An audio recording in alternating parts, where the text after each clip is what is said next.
A Mallorca hi ha dues realitats urbanístiques, Formentor i Son Banya. Una és el paradís i l'altra, si ho mires segons l'Ajuntament, una vergonya. A Formentor, una promotora aixeca un hotel de luxe, sense llicència, sense projecte i damunt sol protegit. És il·legal? Sí. És multa? També, però no s'atura res. L'hotel ja funciona, amb piscina infinita, amb spa i amb el formigó beneït per la passivitat administrativa. En canvi, a Son Banya també hi ha construccions il·legals, algunes aixecades amb un sol vespre. I què passa? Excavadores, policies, enderrots, a les 7 del matí, sense berenar ni res. Si tens sabates cares i una promotora amb nom en anglès, l'infracció és una errada administrativa simpàtica, saps què t'ho vull dir?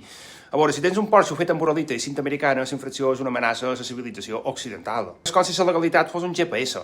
Funciona només a les zones de cobertura bancària. Ara, la promotora de Formentor rep una multa de 1,9 milions, però com que demanen perdó amb bones maneres i ho varen fer el dia del Prime Day d'Amazon, la multa ha quedat amb 1,1 milions. És a dir, una multa que poden pagar amb el que facturen en copes de vi en una sola setmana.